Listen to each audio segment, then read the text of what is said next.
December 24th, 2020.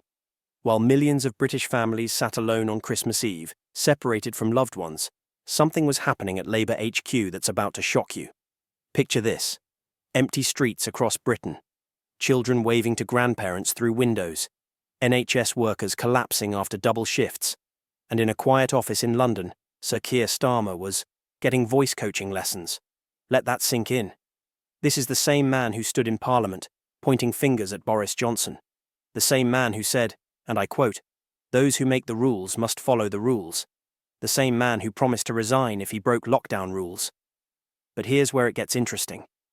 When caught, Labour's defence was simple. He was working. Working?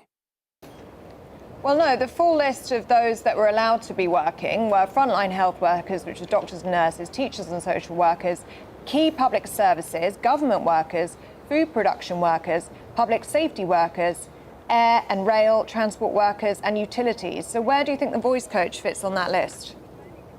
While nurses fought to save lives, while teachers adapted to online classes, while essential workers kept our country running, apparently getting voice coaching on Christmas Eve was essential work. Let's break down what the rules actually said. Essential workers meant doctors saving lives. Essential workers meant supermarket staff keeping us fed. Essential workers meant police keeping us safe. Nowhere in those rules, not a single line, mentioned politicians getting voice coaching. But this story isn't just about one man breaking rules. It's about something far more important: trust. Trust in our leaders. Trust in our system. Trust in the very people who demand sacrifices from us. So my understanding is working, and Keir was working at that time, preparing for interviews and so on in the run-up to, I believe it's 2020, wasn't it? So the run-up to those Brexit discussions and leaving and interviews for that, and that was a working event at the time. Remember those sacrifices?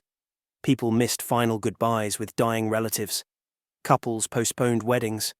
Grandparents went months without hugging their grandchildren. All while Sir Keir was practicing his public speaking. The question isn't whether these actions broke the rules. We know they did. The question is, will Sir Keir keep his promise to resign? Or was that just another carefully coached line? If you're as concerned about this as I am, share this video. Let's remind those in power that rules aren't just for the little people. Because if it wasn't acceptable for Boris Johnson, why should it be acceptable for Keir Starmer?